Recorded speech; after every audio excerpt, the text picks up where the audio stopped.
I wanna be a billionaire. I ain't getting no sleep till I see $1 million every week. I wanna be a billionaire. I ain't getting no sleep till I see $1 billion every week. I wanna be a billionaire. Billionaire, I wanna be a billionaire. Billionaire, I wanna be a billionaire. Ladies and gentlemen, welcome to another episode of Sleep is for Billionaires, the podcast brought to you by Stop the Bank ENT TV. Now my next guest, I know you seen him on House Party 3 as the role Stinky. Yeah. You know what I'm saying? You seen him on Half Baked yelling "Boo this man," which is fucking the meme that everybody uses every time you disagree with someone. Ladies and gentlemen, comedian / actor David Edwards. Yes, sir. What's up, my brother Johnny Vegas in the house? What's up, boy? I'm in the building, man. You already know how I do. Yeah, man. Yeah, man. Now, how does that feel that everybody uses that from that little scene on Half Baked? When you said "boo this man," they use that every time they disagree with someone. Like, that's gotta feel amazing, bro. It's like a runaway child. A child that's ran away from home and never came back, and it just comes. You just hear stories about. Yeah. And I have a "boo this man" alert on Google. Yeah. You know how I send you the alerts and that. And one time I was in San Diego and we walked into this bar and this big Hawaiian bouncer, Samoan bouncer, pulls me to the side. He goes, "You come here." He yanks me. Yeah. He goes, "Do you know I work at San Diego where the Chargers play at, where they used to play?" And I go, "Okay, yeah, I'm in the stadium. And do you know every time a player or a referee does something wrong, they put your face up on the Jumbotron and you go boo this man and the whole crowd go boo this man back? Do you know that?" I go, "No, I didn't know that." He goes, "You see that guy over there behind the bar?" I go, "Yeah, that's the bartender. Point at him." And I point at him, and he waited the bartender. "All the drinks on for me for the night." Oh, wow. Man, we got tore up that night. From Boo This Man. That's crazy, bro. Yeah, and that movie was like 20 years ago, and that meme is that one scene just like it blew up. Yeah. I didn't think it was going to blow up that hard because a lot of the lines in that movie got taken away from me and got given to Bob Saget. I used to suck dick for coke. Went to Bob Saget, and I was fussing at Chappelle. I was like, "Man, I studied this script for 3 weeks straight. I just got on a plane here to Montreal, Canada. How you gonna give my lines to Bob Saget?" He goes, "Imagine the guy from America's Funniest People saying I suck dick for coke," and I just bust out laughing. I went, "You're right." So I went back to my hotel room and I went over the lines again. I said, "Well, I have to execute here, here, and here in order to compensate for I suck dick for coke." Right. And it just happened to gel and mesh, and it was like playing a symphony. You just follow along, and it just developed. Wow, that's awesome, bro, man. Yeah. So how was it working with like Kid and Play and Martin and House Party? I know because all your scenes look fun. Yeah, they all look fun, man. How was that experience? Replacing Martin Lawrence was some big shoes to fill because him as Bilal in the original House Parties, he was the best friend. I come in as the cousin, and I replaced Martin because Martin decided not to do House Party 3, and a lot of prominent comedians was up for the role, so I had to really step my game up. And once I got into it, because I almost got fired from House Party, first day of rehearsals, I was reading all plain and simple. Yeah. And the director came up to me and whispered in my ear, "You about to lose this. You better step your game up." Man, I went to the bathroom, took a 2-minute break, came back out, and the rest was history. And I just happened to nail Stinky. It was just like, you know what? Let me stop acting and just be. I was just acting. I was so mechanical that you could just see it, and it didn't come across as real enough. So when I just settled into the role and became Stinky and just became that cousin and that friend, it really was a no-brainer. Yeah. And that's exactly what happened. And I was so appreciative of having that role and be able to fill Martin's shoes without anybody recognizing that I was filling Martin's shoes, to be accepted as the cousin and not Martin's replacement. Because Martin Lawrence, man, he blew House Party out like... and to come in there and to be able to be a part of that, it's still a blessing to this day. That's another classic that I'm a part of and appreciative. I did 2 classic, which is House Party, and The Real World, which is another classic. Oh yeah, I remember that. When we first met, that's actually was my introduction to you when we met personally. I remembered you from that episode when you had that fight with the girl, and With then Tammy. and you was taking the Hi, sheet. Tammy. You was taking the sheet off of her, dragging on the floor. And I remember watching that episode, like when it was airing live. I was like, yo, I remember you from that. What's funny about that? People say I always drag across the room. They say it's a towel. They say it's a sheet. You know, it was a blanket, and I didn't drag her. She went along with it and started rolling with the blanket. I just happened to get it off. Yeah. And if you notice the beginning of that clip, you can look on YouTube. In the beginning, it's John, Aaron, and then I come into the room, and John and Aaron is pulling on the blanket first. I happen to come in the room and like, hey guys, what you guys doing? Oh, y'all trying to get the blanket off of Tammy? Well, let me show y'all something. Yeah. And I just happened to finish it, and which has stirred up a world of controversy. One of the reasons why I got put off the show, that wasn't the only thing I did. I started a bunch of fights in the house, and I tried to choke John. Oh, man. That was just the nail in the coffin for me, about getting that blanket off. But I was determined. Yeah. But it made history, and it made Tammy hot on the streets. Yeah. She's doing very well now. I see. That's my girl. Do you know our kids went to high school together? No. Yeah, they went to high school together. They played together. My daughter went to her daughter's Sweet 16, and they became friends. And I was like, and my daughter came home one day like, Daddy, guess who I'm friends with? I'm like, who, baby? Tammy Roman's daughter. I'm like, oh Lord, no. But they were such good friends, and it was very cool. My daughter got invited to their parties, and actually, Tammy's mom moved in a couple of doors down from me, and I ran into Tammy in the building a couple of times because she had to pick up mail. I used to get Tammy's tax returns by my mailbox. Oh, wow. So a couple of times I handed it to her mom, here's Tammy's tax returns. Oh, wow. That was haunting. Imagine seeing Tammy's tax returns next to your mailbox. I'm like, this is really close for comfort. Wow. But y'all ever reconcile your differences? Yeah. A couple of times I saw her at Kinko's in Beverly Hills, and one time she called me over, and I looked up. She went, David, and I looked up behind the computer, and there was Tammy. She was like, come here.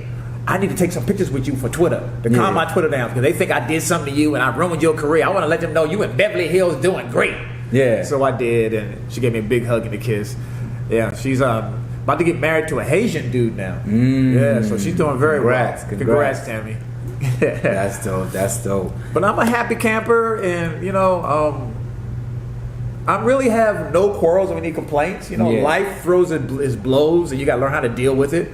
And you only can play the cards you've been dealt, and I'm playing my cards, man. Right. Like you say, grind, baby, grind. That's a fact, man. So do you keep in contact with any of those guys, like Kid and Play or Martin or anybody, Dave Chappelle? Do you keep in contact I with ran them? into Dave Chappelle at the Improv. This is a funny story.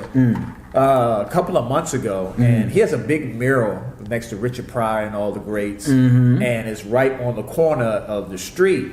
And I'm looking at the mirror, I'm smoking a cigarette, so I'm like, oh my God, that's a nice mirror of Chappelle. And he steps around the corner in front of his mirror. Wow. And there's Chappelle. He looks at me, I look at him, and I point at him, he points at me, he goes inside the club, and I go in, and we had a nice conversation. And yeah, we grew up together. Right. And so, show business does things to people, and people that's in between get into people's business. But that's my brother. He's done a lot for career. He got me the real world.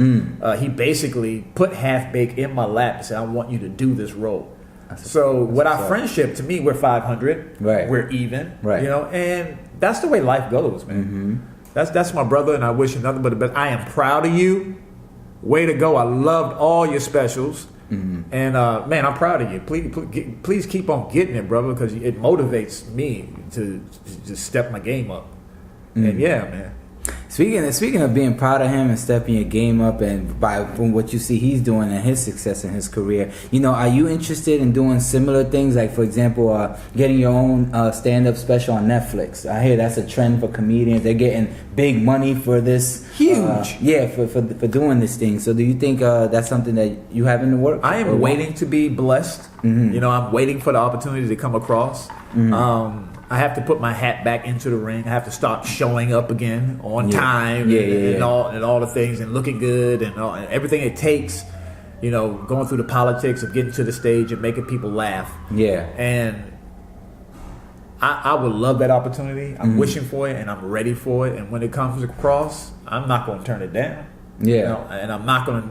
The thing is, though, Netflix pays different comedians different wages and what they think their worth is. Right. Behind the scenes is fucking nasty. I hear. But at the same time, I welcome the opportunity, and thank God for Netflix. Thank God for Chappelle for pushing that door open like that. You know, for comedians to get 20 million per special. Right. I didn't know that could be done. Right. So yeah. Yeah. I mean, like you said, behind the scenes is pretty nasty. Like even with the Monique situation, how they try to lowball her, and she was comparing it to Amy Schumer, who was getting like 15 million for it, and they try to pay Monique 500,000, and then Monique tried to like get everybody to boycott Netflix. I mean, do you think that she was taking the right approach to get the results she wanted? That's a very good question.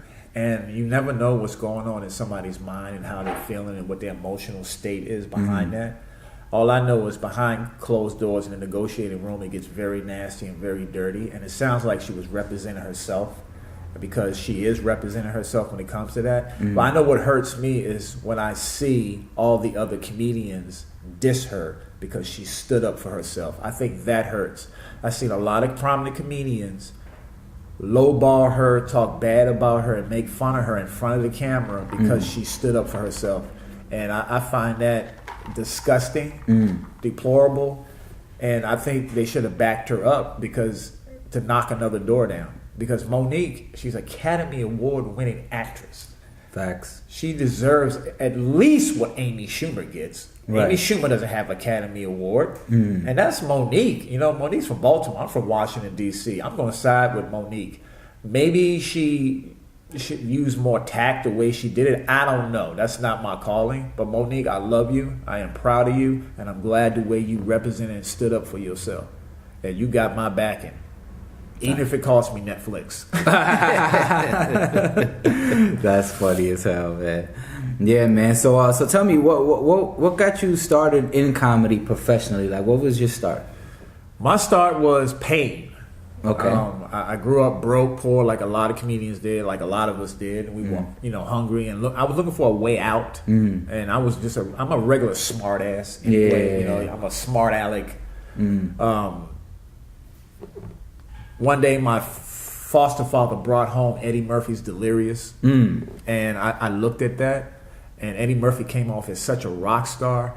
There's three things I wanted to be. I wanted to be the Karate Kid, I wanted to be Eddie Murphy in Delirious, and I also wanted to be Bruce Lee. The Karate Kid and Bruce Lee, I used to get my ass kicked a lot. That canceled itself out. And I still have my sense of humor. And that got me out of the drug game, the crack game. It took me to Chicago, brought me all the way out here to Los Angeles, and it helped me to get gigs. It helped me to meet people. It put me in front of the world. And stand up and comedy, or making people laugh in general, is just something I've been blessed with. I might not be perfect all the time. Everything come out my mouth ain't funny. Yeah. But it's something I enjoy doing. Spreading the gift of laughter, the acting and skits and stuff, and it's something I love to do. And I've just been blessed with knowing how to make people laugh, But I used to get put out of class because the teacher would put me to the side and go, David, you can just wave your hand in class and people start laughing. You need to sit outside, do your work out here, and I'm going to set aside 5 minutes for you. Yeah. And you're going to do in front of the class. So at the end of the class, I would come out and I would do 5 minutes on topic about what the teacher was discussing and make the whole class laugh and then walk out the door. Was the biggest, greatest feeling in the world. And that's how I got the admiration of love. I didn't have to pay for my prom because of that. I got to graduate on time. I walked across the stage, all because of that. I didn't have to pay for my yearbook. Like, I got away with murder.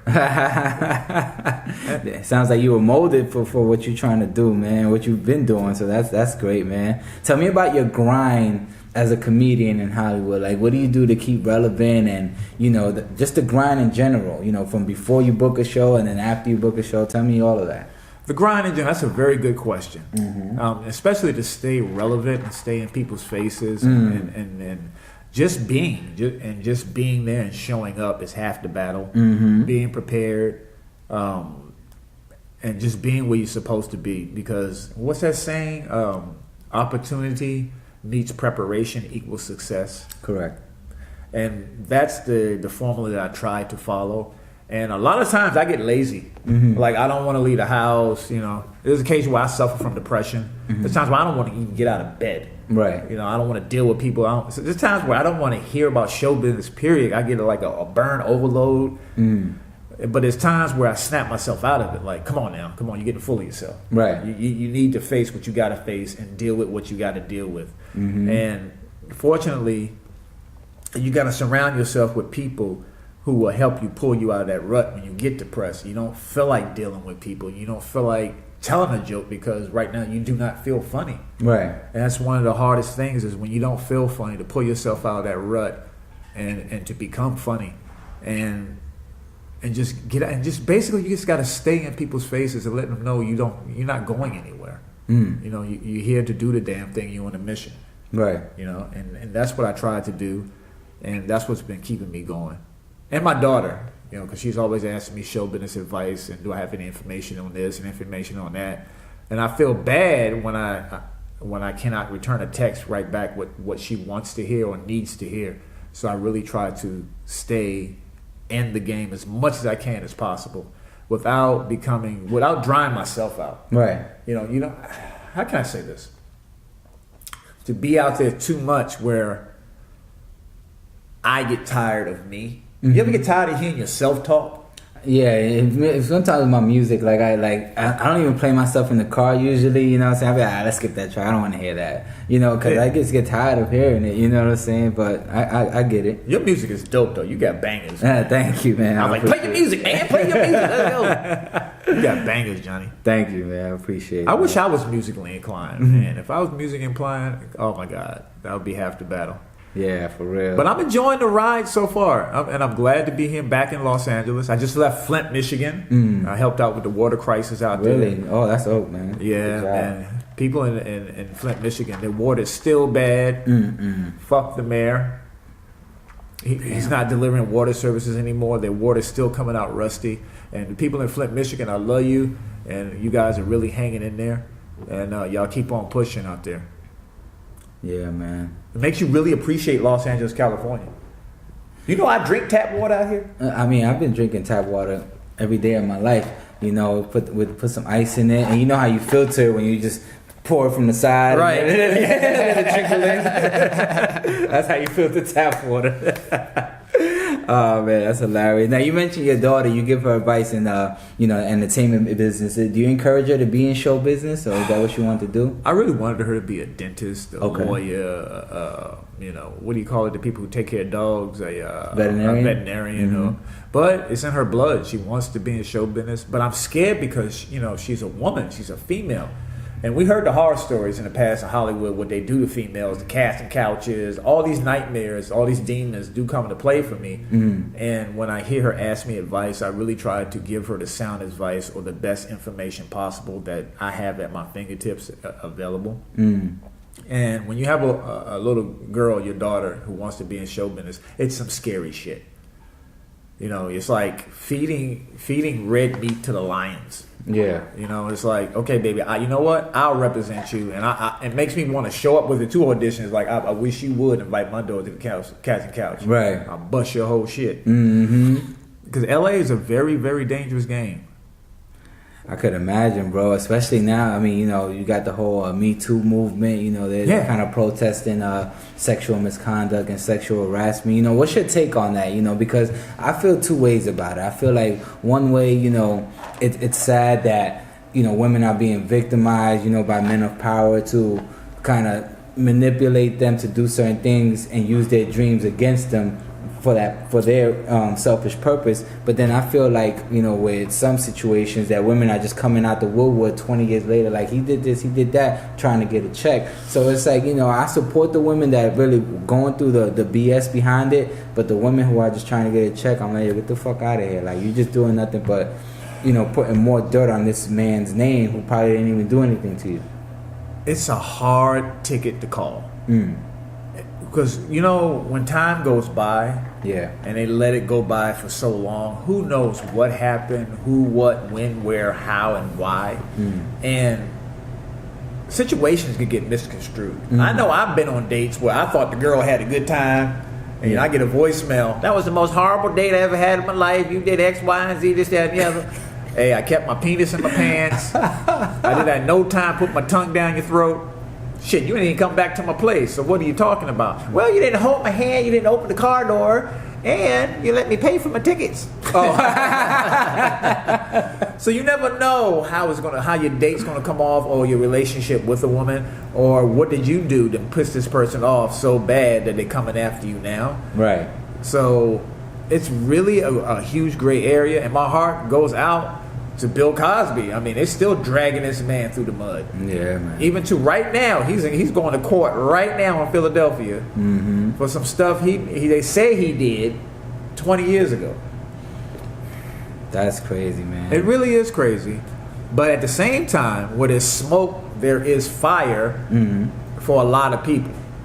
My thing is, keep your penis in your pants. Don't be putting nothing nobody drink. You should be Gucci. Should be. Yeah, should be. Keyword should be. Should be. Let's see, man. Well, on a positive note, let's talk about how you, how you plan or have done, the methods you use to expand your brand. Because as I looked at your IMDb, I see you directed a movie in '91. I believe it was called. Everybody Has an Oscar. Yeah, no, it was like Happy Man or some shit like that. Hold on, let me look. I didn't even be lying on you. It'd be lying? Yeah, a lot of things I didn't do. I'm like, that was Kevin Hart. I wasn't in Scary Movie. That was I get confused. Right, yeah, because I saw that. I saw you was in Scary Movie too. I was like, okay, not I in don't Scary remember. Movie. And it also said you were in Belly as a federal agent. No, Were you in Belly? was not no federal agent. What the? No I was Belly. like, yo, I actually put the movie back on, and I'm seeing Yeah. it through when DMX got locked up. I'm like, I don't see this dude. Yeah, like I was not in Belly. I was not in Scary Movie. But shit, take it. God damn it. Yeah, exactly. I mean, but it's kind of funny, but at the same time, hey, I wasn't in those movies. The movies that I did do and direct, I had fun directing. I like directing, as long as I got a great crew and an awesome cast. It really takes a life of its own. Yeah. And I'm proud to be a part of those projects. And what's the other part of the question? How do I stay on the grind with that? No, pretty much. How do you plan to expand your brand? Yeah, everything's a brand now. Yeah. We in 2018. I remember back in 1993, fucking 1986 when I first started. There's a thing called selling out. Yeah. Remember that? If you go mainstream, you done sold out. If you sell a Pepsi, you done sold out. Now, everybody done sold out. And everything is a brand now. So I'm really grasping mentally, especially right now, what's a brand and how to become a bigger brand or to harness my brand. It's just staying true to yourself any way that's possible to me. And that's my brand. My brand is no brand. Like, I can't be attached to a certain way. Like, I love Kevin Hart. Yeah. But his brand is a whole lot of short jokes. That's what you're going to be sold, and that's what you're going to receive. But at the same time, I think the funniest comedian is though? Who? Michael Blackson. Oh man. He is the funniest dude alive to me. There's been no time where someone has roasted him that he has not came back, torched them, and put them under the table. Oh man. I think Michael Blackson is the meanest comedian on two legs right now. Bar none. What do you think about him and Kevin Hart beefing? They made up. They made up. They made in up? Philadelphia in the last Sixers game. They took pictures together and they was hugging and you know how Hollywood is. And it's good for the game. Yeah. You want to see two people go at it and air their grievances out without being too harsh, too mean, or disrespectful. But every time I seen somebody go after Michael Blackson, I've giggled. But when Michael Blackson comes back for them, I got tears out my face. Oh man. I'm about to pee on myself. And I got to rewind it and watch it again. Like, oh my goodness. How do you feel about him beefing with Gary Owen now? I thought Gary was pretty mean and pretty harsh. How so? Well, he talked about his skin complexion. He basically roasted. Does that to himself. But he torched. Yeah, Michael does it to himself. I don't know how I felt about it. I remember not laughing, just taking a deep breath, going, "Wow." that was pretty bitter. Yeah. And then I turned on Michael Blackson, and I damn near pissed myself at his rebuttal. Like when the part he said, "You talking about look like a Kit Kat?" Well, at least a Kit Kat doesn't change colors. You 1 minute you're blue, 1 minute you're orange, 1 minute you're pink, 1 minute, and I was just on the floor. Oh my God! Like bar none, his comebacks is just incredible, and his African accent. Yeah. Like, how do you compete with that? Like, yeah, how do you not find that funny? Like, yeah, it's crazy. Oh man. But yeah, so it's just about how do you perceive someone's perception of how they handle the situation. And comedians going back and forth like that, I think is good for the game. It's good for comedy. And as long as they keep it in an approach where it's friendly and it's funny, I got no problems with it.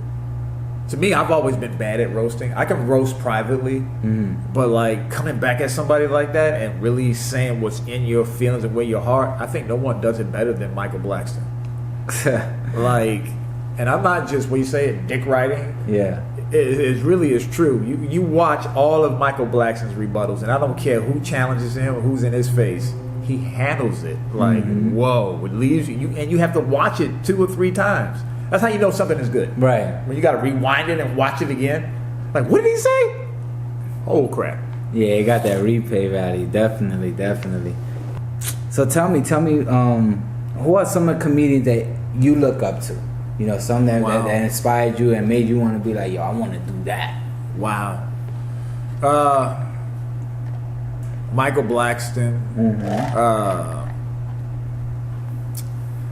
What's the one they always say I look like that's part of the Wayans? Marlon? Marlon kills me. He cried. By the way, great job on your last stand-up special. On Netflix, you saw it? Yeah, that was great. He's a fool, man. The coolness of Chappelle. Yeah. The sharpness of Chris Rock. I even like Chris Tucker. Yeah, Chris Tucker. He had a nice special too. Yeah. This is hilarious. I miss Robin Williams. To me, oh my God, Robin was like one of the greats. Yes. We brought up Monique. I like Monique and her brashness and her boldness. So I like a lot of the colors for different reasons. Some of them are red, some are yellow, some are blues. And do I take a little bit from each one? I learn what to do and what not to do. Like, I'm a big fan of comedy. As much as I love doing comedy. Like, I will go to a comedy show just to go. I will buy a ticket just to go sit in the audience and become part of the audience. Right. It's because I love laughing just as much as I like making people laugh. And I'm a student of the game, quote unquote. So I do learn at the same time, but I try not to learn too much because you don't want to take on so much of someone's characteristics where you start to sound like them and mimic them. And Yeah. To me, that becomes corny. Yeah. Biting. Yeah, biting. Yeah. That's the word they need to bring back. You go, biting. That's a fact. I'm saying, like, I hear a lot of comedians, you know, they get upset at other comedians because, like, they bite their jokes. Like, I saw a little clip. It was from a long time ago when Carlos Mencia was getting on Joe Rogan for biting, and then they had a little roast battle, and then they had a heckler come on stage and say something or whatever. Like, have you ever been a victim of that? Somebody biting your jokes or even heckled on stage? Carlos Mencia took one of my jokes and did it in front of my face at the Comedy Store. Oh, wow. I used to have this bit where I stuck the mic in the middle of my throat, and I used to talk through the mic through my throat. Yeah. And he did it right in front of my face, and I was in the audience looking at him, and it was like so surreal to actually get. It's like someone carjacking you, and putting a gun in your face, get up out your shit. Yeah. You know, and there's nothing you can do about it but just take it. Oh, man. And I guess Joe Rogan got pissed that night, and Carlos did one of Joe Rogan's jokes in Joe's face, and Joe wasn't having it, and Joe jumped on the stage, and they went back and forth all night. Yeah, it was some wild stuff to see. Yeah, that was crazy, man. Yeah. Have you ever had to deal with a heckler on stage? Oh yeah. Tupac used to come and heckle me all the time at the Comedy Store. Are you serious? Tupac Shakur was one of my main hecklers, and he heckled me like on 2 to 3 different occasions. Yo, this is classic stories right now, man. Go ahead, keep going. And I remember when Tupac had his first album came out, and the Brenda has a baby was on the soundtrack, and he was heckling me in the back. I was like, Tupac, why you making all that noise? Why you disrespecting me? I brought all your album. Yeah. Oh, your album. Then I remember when he first got out of jail, and I was upstairs performing in the belly room, and he was arguing with a waitress about a drink and another girl. And I'm sitting up there, my mic was cutting on and off, and it was raining outside, and I locked my car keys downstairs into the car. I had a lot going on in my mind. Yeah. And I went, "What up, Pop?" And he turns around with his drink and looks at me for like 30 seconds and went, "What up? Do your act, nigga." And turned back around, went back arguing with the waitress. I have fond memories of Pac. He used to come to the Comedy Store all the time. Yeah. Yeah. I saw him the weekend that he died. Wow. He was coming down the parking ramp, and he had a gold Land Cruiser, and he pulled out front, and I saw him pulling out front. He stopped, he was on his cell phone, and I yelled through the window, "Pop!" And he pointed, and I pointed, and he drove down Sunset Boulevard. And that was the last time I saw him, and I went back to my hotel room, I cut the news on, and he was gone. Yeah, man. Rest in peace, Tupac, man. R.I.P. I don't think people ever get over that, especially him being such a influential public figure, and his music being so timeless and meaning so much to people. And like, just from moving to Cali, like how they represent him and represent his music, and how they still play like it's fresh and brand new, and it's still standing strong with the new music that's being played today. I don't think his legacy will never die. Him and Biggie, you know what I'm saying? It's the same thing in New York with Biggie, and I just appreciate what he brought to the game, and his charisma, his attitude. Even when I watch his movies, I be like, damn, like I just think like, damn, how I could imagine where he would be today. He would probably be like in his 40s, pushing 50, but what he would have did throughout that timeline, it would have been so crazy. He was definitely gone too soon, man. Yeah, man. And he was born, he died when my daughter was born in 1996. And I had my daughter right after, so it was a very special time for me. And he was born in 1971, so he would have been my age, about to turn 47. And I'm about to turn 47, and I guess I'm pushing 50. Hey, congratulations, brother. You made it this far, man. Not too many people past 21 where I'm from, you know what I mean? Man, so yeah. You like that. So yeah, I got some more pushing to do. Yeah. And I can see 50 right there. I'm going to make it, no worries. Yeah, you're going to make it for real, man. So now, you hear all these stories about people coming to LA, trying to chase a dream, ending up living out their cars or being homeless. The sob story before they blow up. What advice can you give to some inspiring actors, comedians, producers, whatever, trying to come to LA and pursue this dream? You got to go through it to get through it. I've done it, man. I've slept in tents. I've been in parks. I slept in cars. I slept everywhere, couches. It's a hard hustle, man, and you got to be financial. The advice is stay ready. This is a hard one to say, to be financially prepared, because finances in LA could be out the window at any moment. Everything is expensive here. Places to live is expensive. Especially, and home is where the heart is, where you go to get, is your sanctuary, where you go to get your mind together. And to keep a roof over your head is the number one goal in Los Angeles. They done made things so expensive out here to where homelessness is done run amok. It's an epidemic that Los Angeles is going through right now. And it's, to me, it used to be part of the game, to now it's a horrible sight to see somebody go through that. I wouldn't wish homelessness on my worst enemy, especially out here in Los Angeles, because you got all kinds of crazy people out there. You got the crystal meth addicts now that's out there. It's an epidemic with crystal meth. Yeah. They turn these people into zombies where they'll do anything. Yeah. My advice to them is be ready for anything when you come out here. And be prepared to sleep in your car if you're fortunate to have a car to sleep in. When I heard now, I don't feel sorry for when someone tells me they sleep in their car. Yeah. Oh, well, you got a car? Hey, you're doing something right. Right? Open the sunroof, motherfucker. But I do feel for people who have to go through that. But you have to be. It's part of the game, because you got to be very rich to come out here to follow your dreams. Period. You have to put money into your dreams to see it blossom. Yeah. And that's the game. Finances, and keeping a roof over your head. And how do you achieve that goal constantly while chasing your dream? You have to be luck. Luck plays a lot of part of it, man. And preparation meets opportunity. And when you get that perfect timing, and save your money. You got to know how to save. I'm listening to my own advice. Yeah. You got to save money. Save. I'm the worst saver ever. Likewise, bro. I had my daughter told me, I was like, hey, baby, I'm about to move. Oh, I need to move. She went, yeah, you got to save your money, daddy. To hear your daughter give you advice, it's like, oh, wow. Yeah. Thanks, baby. You got to get it together. So tell me, what's the best advice somebody's ever given you? The best advice someone has ever given. That's a very good question, Vegas. And who did it came from? Who did it come from also?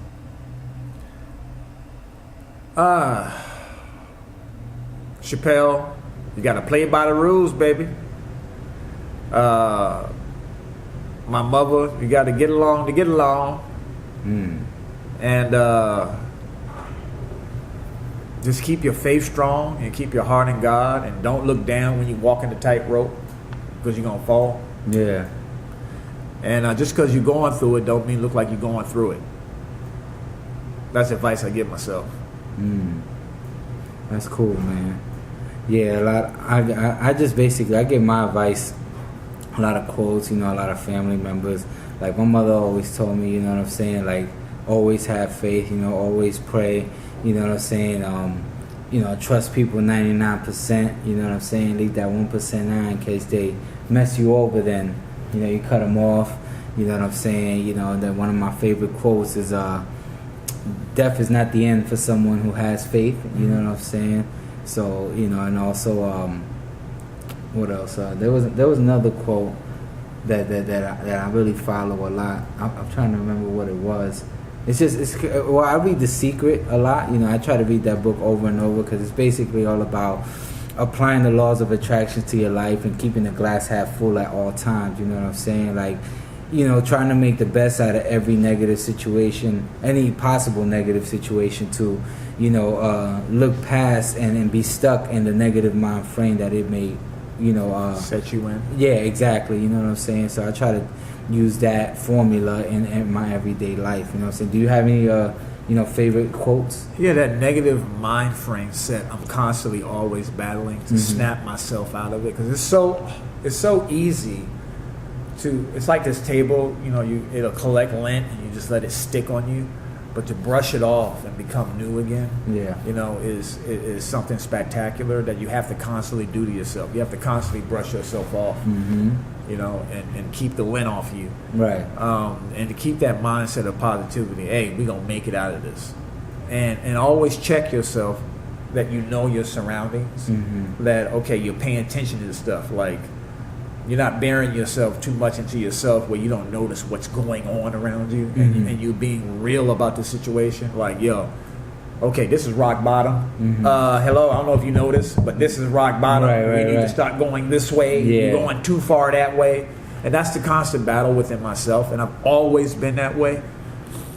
And to quote unquote, stay real with yourself.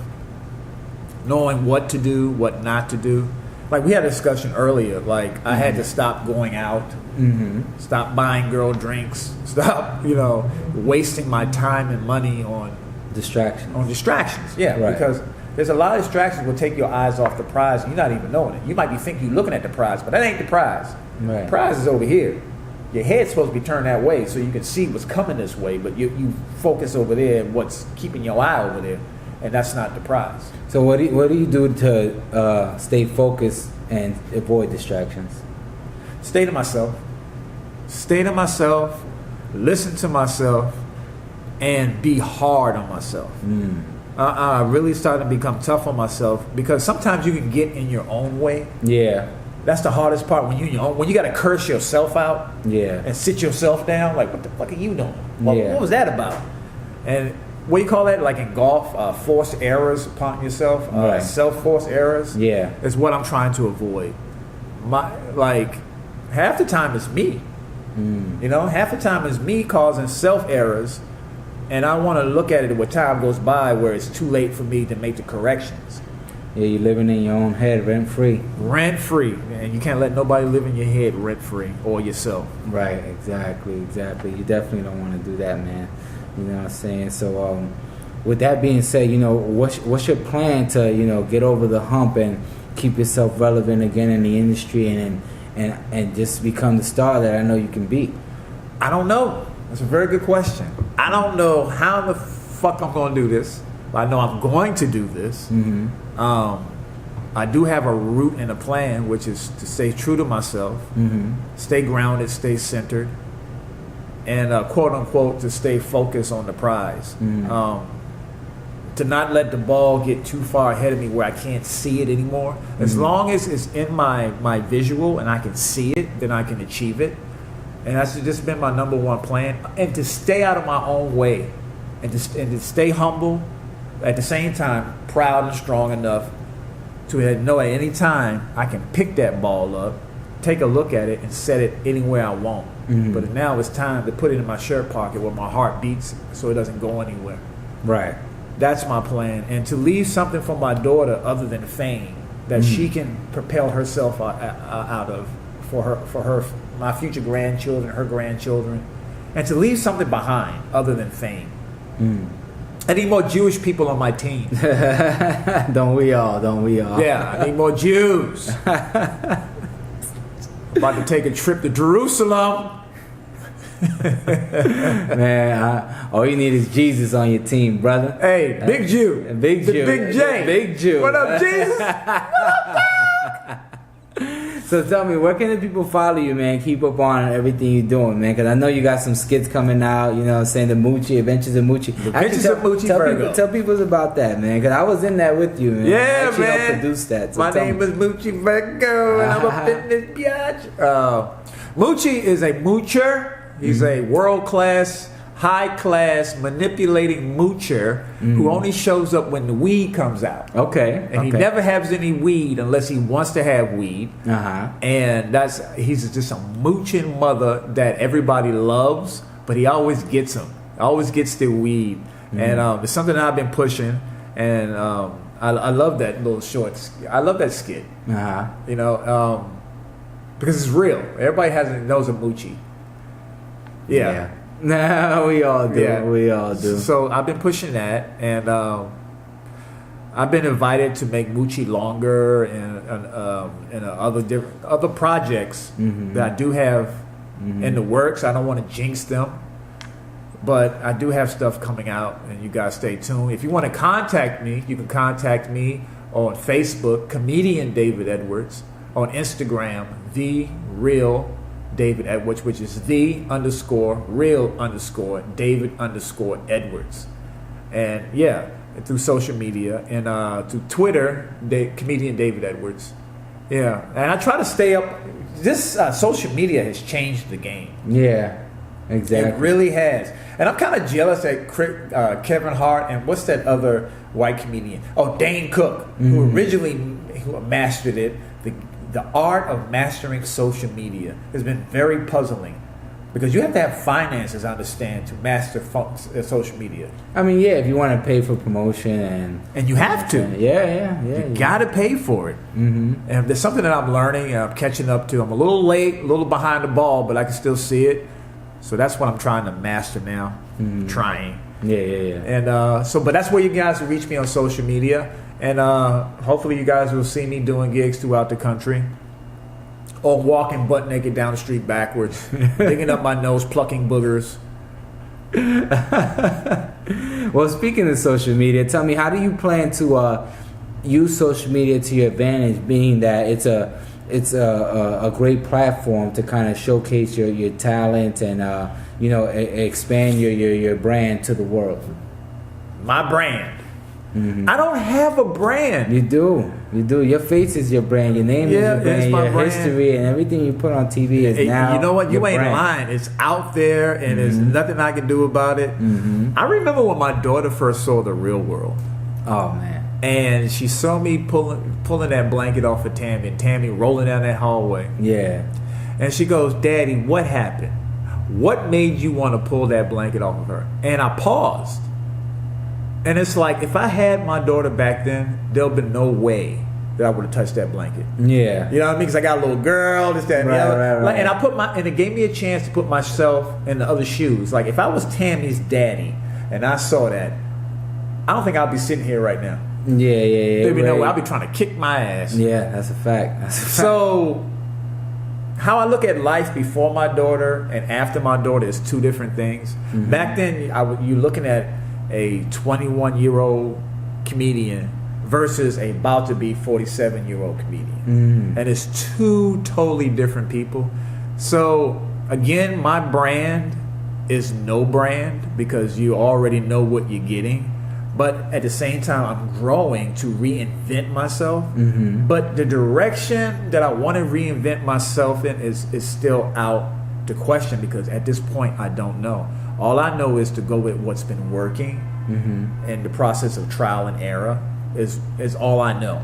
Okay, try this. Okay, need more salt. A little more sugar. All right, sorry, is that done? All right, next. Yeah. And that's all I know how to do. But to put something out there and go, that's finished, buy that. It's good for you.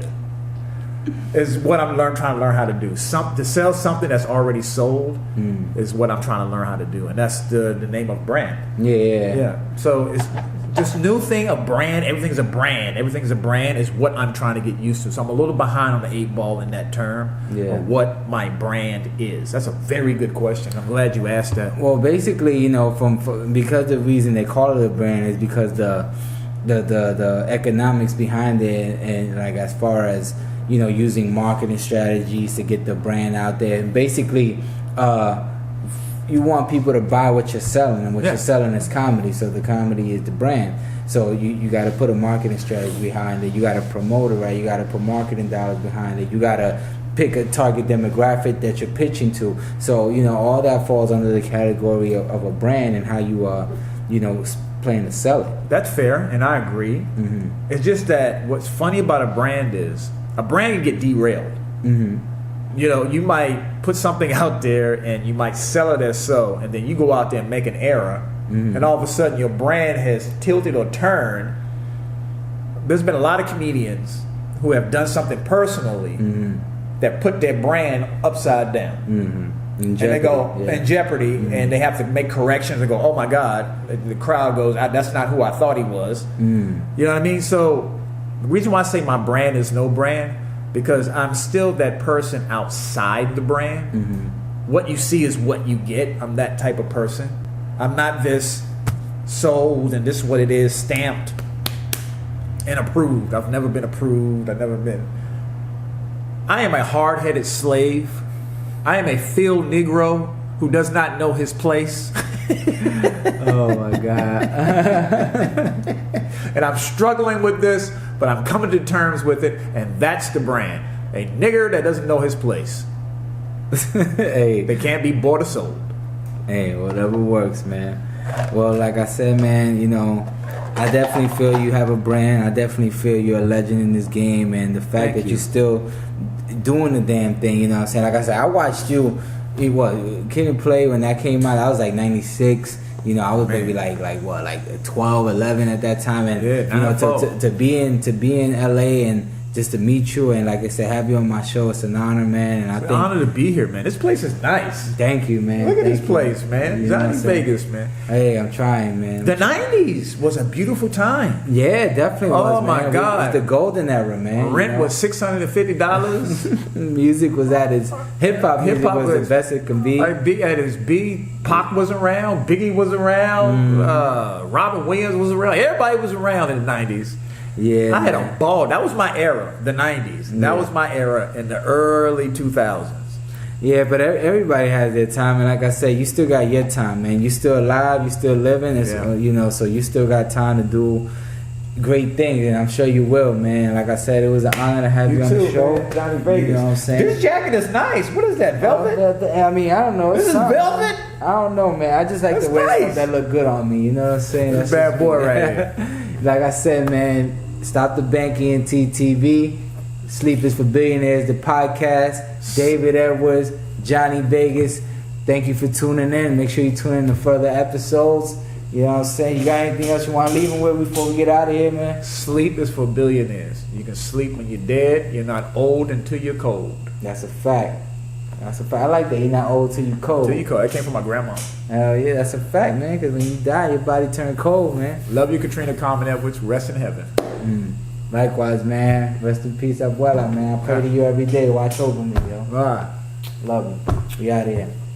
Peace. I wanna be a billionaire. I ain't getting no sleep till I see $1 million every week. I wanna be a billionaire. I ain't getting no sleep till I see $1 billion every week. I wanna be a billionaire. Billionaire. I wanna be a billionaire. Billionaire. I wanna be a billionaire.